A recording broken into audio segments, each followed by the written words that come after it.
ভাই আপনি এর আগে ইয়ামাহা চালাইছেন, ভাই আপনি এর আগে সুজুকি চালাইছেন, ভাই আপনি এর আগে টিভিএস চালাইছেন, চাইলে আবার কেন এই বাজাজ পালসার বাইক ক্রয় করলেন? N250 বাইকটা ক্রয় করার পর অনেকগুলো প্রশ্ন আমার সামনে আসতেছে। যখন আমি N250 বাইকটা ক্রয় করছি, আমি যখন কোনো জায়গায় দাঁড়াচ্ছি, কিছু মানুষ আমাকে এসে জিজ্ঞেস করছে ভাই মাইলেজ কেমন দিচ্ছে, কিছু মানুষ এসে জিজ্ঞেস করছে ভাই কেন এই বাইকটা ক্রয় করছেন।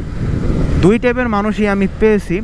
আবার কিছু মানুষ এসে জিজ্ঞেস করছে আপনার লাইফের প্রথম বাইক কিনা, আপনি পিভিএসকে কী বাইক ইউজ করতেন। এখন এইসব মানুষগুলোর অ্যান্সার এক এক রকম হচ্ছে আর কি। যেমন অনেকে বলতেছে ভাই আপনি এর আগে ইয়ামাহা চালাইছেন, ভাই আপনি এর আগে সুজুকি চালাইছেন, ভাই আপনি এর আগে টিভিএস চালাইছেন, চাইলে আবার কেন এই বাজাজ পালসার বাইক ক্রয় করলেন। এখন তাদের বিরুদ্ধে কিছু কথা আমি আজকে আপনাদের শেয়ার করব। তারা খারাপ বলে নাই, তাদের পার্সপেক্টিভ ভিউ থেকে তারা সত্যি বলেছে। হ্যাঁ ভাই, আমার লাইফে আমি ইয়ামাহা এফজেড ভার্সন 2 ইউজ করেছি, আমার লাইফে আমি টিভিএস 4B ইউজ করেছি, আমার লাইফে আমি সুজুকির 2টা বাইক ইউজ করেছি, আমার লাইফে আমি একটা চায়না বাইক ইউজ করেছি লিফান, সেটা অবশ্য ধরা খেয়েছি, আপনারা অনেকে জানেন। এখন দেখেন, বাইক আসলে কোনো ব্যাপার না, বা বাইক আসলে কোনো আপনার আইডেন্টিফাই প্রকাশ করবে না, বা বাইক আপনাকে কখনো আইডেন্টিফিকেশন করে দিবে না যে আপনি কি, আপনি কে, আপনি কী বাইক চালাচ্ছেন। এটা আমাদের দেশে ম্যাটার হতে পারে, কিন্তু আপনি বহির্বিশ্বে দেখেন ডাজেন্ট নন ম্যাটার। কারণ আমাদের দেশে একটা জিনিসকে দিয়ে মানুষকে মেজারমেন্ট করা হয়, এটা আমাদের দেশের সবচেয়ে বদ অভ্যাস বলা চলে, বা কিছু খারাপ গুণগুলোর ভিতরে 2-3টা গুণ বলা চলে। এটা আমাদের দেশের অনেকগুলো খারাপ গুণ আছে। যেমন আপনার পোশাক দেখে আপনাকে বিবেচনা করা হয়, আপনার জিনিস দেখে আপনাকে বিবেচনা করা হয়, আপনার সম্পত্তি দেখে আপনাকে বিবেচনা করা হয়, আপনার বাইক দেখে আপনাকে বিবেচনা করা হয়, আপনার গাড়ি দেখে আপনাকে বিবেচনা করা হয়। এটা আসলে উচিত না। এখন আমাকে যারা জিজ্ঞেস করে যে ভাই মাইলেজ কেমন দিচ্ছে, তারা যখন শোনে যে ভাই বাইকের মাইলেজটা হলো আমি 32 থেকে 35-এর আশেপাশে পাচ্ছি, তখন অনেকে এরকম একটা প্রশ্ন করে যে ভাই তাহলে অনেক ভালো মাইলেজ পাচ্ছেন। আমি তাদের আবার বলি ভাই দেখেন, আপনি অ্যাকচুয়াল মাইলেজটা যদি কোনো বাইক থেকে পেতে যান, অনেক কিছু মেনটেন করে চালাতে হবে। তখন তাদের কোশ্চেনটা এরকম আসে যে ভাই অ্যাকচুয়াল মাইলেজটা কীভাবে পাবো। সেটা আপনারা গাটাগাটি করলে জানতে পারবেন যে actual mileage, gear ratio, RPM ratio, অনেক কিছুর ভিতরে অ্যাকচুয়াল মাইলেজ নির্ভর করে। আবহাওয়া, জলবায়ু, পরিবেশ, অনেক কিছুর উপরে অ্যাকচুয়াল মাইলেজটা নির্ভর করে। বাইকের মাইলেজটা যাতে ভালো পাওয়া যায় সেটা আসলে নির্ভর করে। এখন দেখেন, অনেকে আবার এমনও কোশ্চেন করে যে ভাই আপনি তো বাইকটা চালাচ্ছেন, বাইকের টপ স্পিড কত? ভাই বাইক যখন ইউজ করি, বাইকের টপ একটা না একটা আছে, কিন্তু ওইটা আমি কখনো দেখি না, কারণ টপ জেনে বাইক ইউজ করা আসলে উচিত না। টপ স্পিড আমার যখন প্রয়োজন স্পিড আমাকে দিচ্ছে, লো স্পিডে যখন প্রয়োজন দিচ্ছে, ওভার স্পিড যখন প্রয়োজন দিচ্ছে। বাইকের কিন্তু টপ স্পিড ছাড়া বাইক তৈরি হয় না, আর বাইক স্পিডিং করার জন্যই তৈরি করা হয় নাই, বা বাইক যে স্পিডই করতে হবে এমন কিছু লেখাও নাই। সো বাইক জিনিসটা আসলে এরকমভাবে তৈরি করা যে বাংলাদেশের ক্ষেত্রে প্রয়োজনে বাইকটা অনেক অংশে ইউজ করা হয়। সো এই কারণে বলতে পারেন যে বাইকটা বাংলাদেশে সবচেয়ে বেশি প্রয়োজন ক্ষেত্রে ইউজ করা হয় আর কি। এর ক্ষেত্রে আপনাদের বাইক নিয়ে অনেক প্রকার কোশ্চেন আসতে পারে যে আপনার বাইকটা মাইলেজ কেমন দিচ্ছে, কেন এই বাইকটা আপনি ক্রয় করতেন। এখন আসেন, একটা আশ্চর্য বিষয় হলো কেন এই বাইকটা আপনি ক্রয় করছেন। ভাই এই বাইকটা আমি কেন ক্রয় করছি আমি নিজেও জানি না। আমি ক্রয় করছি বাইকটা থেকে ভালো পারফরমেন্সের জন্য, সেটা আমাকে দিচ্ছে। বাইকটা থেকে ভালো ব্রেকিংয়ের জন্য, সেটা আমাকে দিচ্ছে। বাইকটা থেকে ভালো কনফিডেন্সের জন্য, সেটা আমাকে দিচ্ছে না। যেটা আমাকে দিচ্ছে না সেটা তো বলতে হবে, এটা ইউনিভার্সাল ট্রুথ বা চিরন্তন সত্য। আমি যেটা পাচ্ছি না সেটা আমি বলবো, যেটা আমি পাচ্ছি সেটা আমি কেন বলবো না। আমি বাইকটা থেকে কনফিডেন্স পাচ্ছি ব্রেকিংয়ের জন্য, কিন্তু আমাকে যে ওভার কনফিডেন্স দিচ্ছে সেটা দিচ্ছে না, কারণ বাইকের পিছনের চাকাটা একটু চিকুন আছে। বৃষ্টির দিনে আমি এটা চেঞ্জ করে ফেলবো, কারণ এই বাইকটা আপনার যারা বিগিনার আছে, একদম যারা নিউ কামার, তাদের জন্য না। সো নিউ কামারদের জন্য নতুন নতুন অনেক ব্র্যান্ড আসছে, চাইলে তারা চাইনিজ বাইক ক্রয় করতে দেখতে পারেন যে চাইনিজ বাইকগুলো কেমন করেছে। আমি নিজে তো একবার ক্রয় করে ধরা খেয়েছি, চাইলে আপনারা ক্রয় করে দেখতে পারেন যে চাইনিজ বাইকগুলো কেমন। বাংলাদেশে সিএফ মোটো, আরএফ মোটো যেগুলো আর কি লঞ্চ হবে, সেগুলো আর কি চাইলে আপনারা ক্রয় করে দেখতে পারেন। এখন বাইক এক একজনের ক্ষেত্রে এক এক রকম। অনেকে আমাকে প্রশ্ন করে ভাই আপনি এই টাকা দিয়ে, ভাই বোকাচোদা একটু সামনে দিয়ে যা পার হ, তোর এই জায়গায় কেন পার হতে হবে, সামনে ব্রিজ আছে না। অনেকে আসলে প্রশ্ন করে যে ভাই এই টাকা দিয়ে আপনি এটা না ক্রয় করে আপনি ইয়ামাহা এফজেড ভার্সন 3 ডিলাক্সটা ক্রয় করতে পারতেন, বা ভার্সন 4 যেটা ওইটা ক্রয় করতে পারতেন। এখন ভাই যারা এফজেড ভার্সন 2 ইউজ করবে, তারা কখনো আদার্স বাইকে মনে হয় না যাবে, আর যারা মনে করেন যে আপনার ইয়ামাহার বাইক ইউজ করবে তারা ইয়ামাহাতেই থাকবে, কারণ ইয়ামাহার যে বাইক সে বাইকটা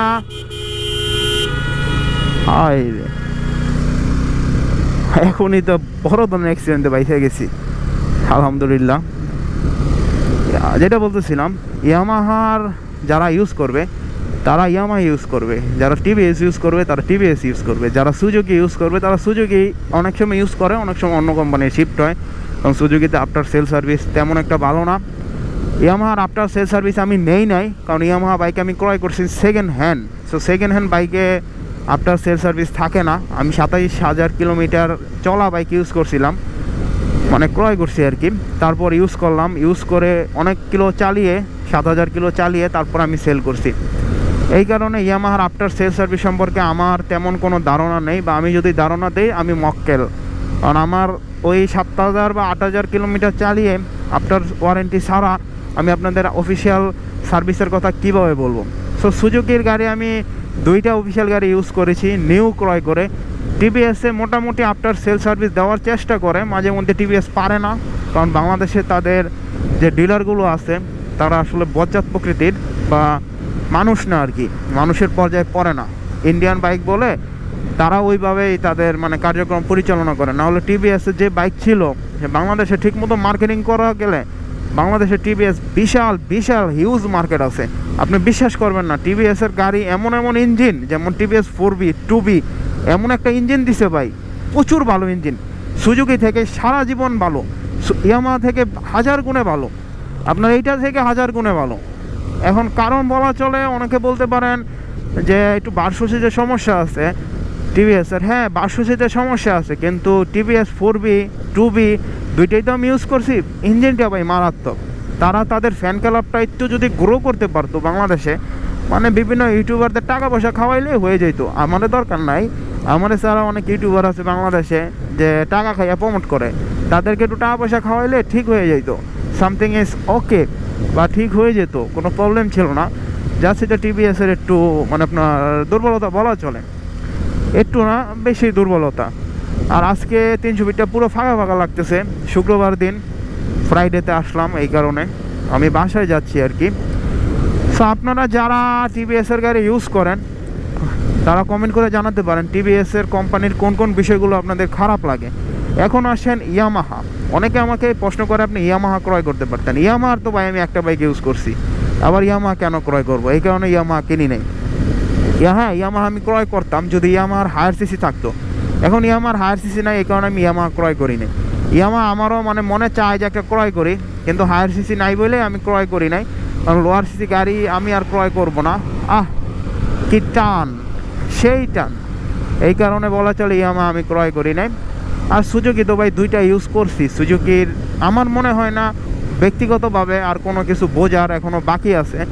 তো আপনারা চাইলে যদি কোনো কিছু জানতে চান সুজুকি সম্পর্কে, সুজুকি আফটার সেল সার্ভিস সম্পর্কে, সুজুকি বাইক সম্পর্কে, তাহলে কমেন্ট করতে পারে। কমেন্ট করলে আশা করি কমেন্টের মাধ্যমে আমি অ্যান্সার দেবো, না হলে একটা ডেডিকেটেড ভিডিও তৈরি করে সেই ভিডিওতে অ্যান্সার দেবো। এখন বাংলাদেশে হন্ডার বাইক আমি জীবনও ইউজ করি নাই, হন্ডার বাইক ইউজ করব মনে হয় না, কারণ আমার 2-1টা বড় বাইক কারিজমা ইউজ করছে। তাদের যে ওপিনিয়ন, সুইচের সমস্যা, এইটাই সমস্যা, ওইটাই সমস্যা, এই কারণে আমি হন্ডার বাইক ইউজ করব না। আমার এক বড় ভাই মানে আপনার N250 ক্রয় করছে, ওনার বাইকটা আমি চালায়া তারপরে দেখি মোটামুটি বাইকে পাওয়ার আছে। এই বাইকটা আপনার 5000 RPM এর পর একটা বিস্ট হয়ে যায়, মানে একটা মনস্টারে পরিণত হয়। আপনাকে এত পাওয়ার দিবে, কোন দিক দিয়ে আপনার চোখের পলকে 110, 15, 20 উঠে যায়, মানে বোঝাও যায় না। আমার বাইক যেটা ছিল সুজুকি এসএফে কিন্তু আপনার 118 বা 15-র পরে গাড়ি আর যায় না কান্দে। আর এটাতে কিন্তু ওইটা না, এটাতে আপনার 140-এর 45-এর পর, আমি আমার যে বড় বের গাড়ি আছে ওইটাতে একদিন ট্রাই করছিলাম, 145-এর পর একটু স্ট্রাগল করে 148 পর্যন্ত উঠাইছিলাম আমি এই রোডে 300 ফিটে। এছাড়া আমি এখন পর্যন্ত উঠাই নাই। সো এরকম মগা রাস্তাঘাটে আছে, ওনারা হলো মগা অফ দ্য ইয়ার, রাস্তার ভিতরে বাইক নিয়ে মগাগিরি করে। যাই হোক, অনেকে বলতে পারেন তাইলে বাংলাদেশে আর অনেক চাইনিজ বাইক কোম্পানি আছে। চাইনিজ বাইক আমি বাইক ক্রয় করছি জীবনে, আপনারা জানেন। আমি চাইনিজ বাইক একটা ক্রয় করছিলাম, কেপিআর, ওইটা ক্রয় করে আমি 8 থেকে 10,000 টাকা মানে একটা ভালো অঙ্কের টাকাই মারা খাই আর কি, পরে বিক্রি করে দেয়। এই কারণে আমি চাইনিজ বাইক সিএফ মোটো আরএফ মোটো যাই বলেন, আমি এই কারণে ওদের পক্ষে না বা ওদের আমি ঝুঁকি নাই। এই কারণে আমি চিন্তা করছি বাজাজ পালসার, আমি শুনছি এটার আফটার সেল সার্ভিস অত ভালো না, কিন্তু পার্টসপাতি অ্যাভেলেবিলিটি ভালো বাংলাদেশে। এখন একটা বাইক আপনি কখন ক্রয় করবেন? যখন পার্টসপাতি অ্যাভেলেবিলিটি আছে। আপনি একটা বাইক তখনই ক্রয় করবেন যখন বাইকটা আপনি চালিয়ে মজা পান। একটা বাইক আপনি তখনই ক্রয় করবেন যখন সে বাইকটা মনে করেন যে আপনার মতো, তাহলে আপনি সেই বাইকটা ক্রয় করবেন, না হলে আপনার সেই বাইকটা ক্রয় করার দরকার নাই। সো বাজাজ পালসার N250 আমার মনে হয়েছে এটা আমার সাথে যায়, এই কারণে আমি এটা ক্রয় করছি। এখন আপনার সাথে যদি R15M যায়, আপনি ক্রয় করেন, আপনার টাকা পয়সা থাকলে M ক্রয় করেন। এখন আমি M ক্রয় করব না, কারণ বাংলাদেশে ইয়ামাহা R15 ভার্সন M বা ভার্সন 4 যেটাই বলেন না কেন, এত টাকা দিয়ে 150cc বাইকের পক্ষে আমি না। কে বলতে পারেন সিবিইউ বাইক, ভাই সিবিইউ সিকেডি হ্যাঁ ইউনিট একটা বিষয় আছে, মানে ব্যাপার সেবার আছে, তারপরও ইন্ডিয়াতে এত দাম, বাংলাদেশে এত দাম, এত ডিফারেন্স দিয়ে আমি বাইক ক্রয়ের পক্ষে না। বা আমি আপনাদেরকেও বলবো না যে আপনারা R15M R15 ভার্সন 4 বাইকটা ক্রয় করেন, যেহেতু বাইকের প্রাইস বাংলাদেশে অনেক বেশি। তারা 6 লাখ 5 লাখ 5.5 লাখের উপরে বাংলাদেশে সেল করে। এই কারণে আমি বলবো না যে ওই বাইকটা আপনারা এত দাম দিয়ে ক্রয় করেন। যারা আসলে টাকা পয়সা আছে ভাই, তাদের হিসাব আলাদা। যারা আমার মতো মানে বললাম না একদিন দিন আনেন দিন খান রাত ভরে গান পাবলিক হন, চাইলে আপনাদের কেনার দরকার নাই। আপনারা কম টাকার ভিতরে আমি বলবো যে N250 ক্রয় করেন, মজা পাবেন। N160 আমি জানি না, ওইটাতে কিছু সামথিং প্রবলেম আছে N160-তে, যেমন আপনার সেলফ মোটরের সমস্যা হয়, পরে আপনার এখানে সেন্সরে একটু প্রবলেম হয় N160-তে। N250-তে আমি এখনও যে গ্রুপগুলো আছে ওগুলোতে আমি N250 নিয়ে কোনো কমপ্লেন পাইনি। আর N250 বাজাজ সার্ভিস সেন্টারে বা বাজাজ পয়েন্টগুলোতে অনেক গুরুত্ব সহকারে দেখে N250 বাইকটাকে। তারা N250টা চাচ্ছে 250 যে হায়ার সিসি, তাদের তো লাইন আপে অনেক বাইক আছে, হিমালয়ান আছে, তারপরে আপনার বাজাজে সম্ভবত অ্যাভেঞ্জার্স যে আছে অ্যাভেঞ্জার্স 350, ওইটাও মনে হয় বাংলাদেশে আনবে, ওইটা আমি ইন্ডিয়াতে দেখেছিলাম। তারপরে আপনার বাজাজের আরও একটা বাইক আছে, আমার ইউটিউব চ্যানেলে শর্ট ভিডিও আছে, ওইটা বাজাজের যে কী বাইক সেটা আমার এখন মনে আসতেছে না, অ্যাটলিস্ট ওইটাও একটা ভালো বাইক 400 সিসির, ওইটা বাংলাদেশে 375 করে আনা যায়, পারমিট রোড পারমিট পাওয়া যায়। আমার মনে হয় ওইটা বাজাজ আনবে। সো এই কারণে আর কি বলা চলে যে বাজাজের সার্ভিস মনে হয় তারা এটা দিয়ে হায়ার সিসির মার্কেটটা ধরতে যাচ্ছে। কারণ আমি যখন সার্ভিস নিয়ে আসছি তখন তো সার্ভিস দিবে না, আপনাদেরকে বলছি। তারপর সার্ভিস তো নিলাম, ক্যামেরা দেখে সার্ভিসটা দিল, দেওয়ার পর ওনারা আমাকে ফোন করে জিজ্ঞেস করছে, স্যার সার্ভিসটা নেওয়ার পরে আপনার বাইকের পারফরমেন্স কেমন পাচ্ছেন? যেই সমস্যাটা বলেছেন ওনারা সমস্যা ধরে আমাকে বলছে, এই সমস্যাগুলোকে সমাধান হয়েছে? আমি বলছি হ্যাঁ এই সমস্যাগুলো সমাধান হয়েছে। সো তারপর ওনারা বলছে ওকে থ্যাংক ইউ, ঠিক আছে। দেশে যে কি হইল ভাই, একটা সাজানো গোছানো দেশ ছিল, এখন আসলে দেশে সামরিক মহড়ার মতো হয়ে গেছে, আর্মি বিডিআর নৌবাহিনী রাস্তার ভিতরে। যাই হোক, এটা সামরিক সময়ের জন্য, লং টাইমের জন্য না। সো অবশ্যই কমেন্ট করে জানাবেন আপনার কাছে আমি যেই বাইকটা নিয়েছি কেমন মনে হয়। যদি খারাপ মনে হয় তাহলে ওইটাও কমেন্ট করতে পারেন, যদি গালি দেওয়ার হয় তাও কমেন্ট করতে পারেন, যদি বলেন যে দালালির জন্য নিয়েছি তাও কমেন্ট করতে পারেন। সো এতটুকুই বলার ছিল আর কি, যে আমি যেই বাইকটা নিয়েছি অনেকে অনেক রকম কোশ্চেন করে, তাদের কোশ্চেনের অ্যান্সারগুলো দিলাম। Thank you for watching. সম্পূর্ণ ভিডিওটি দেখার জন্য অনেক ধন্যবাদ।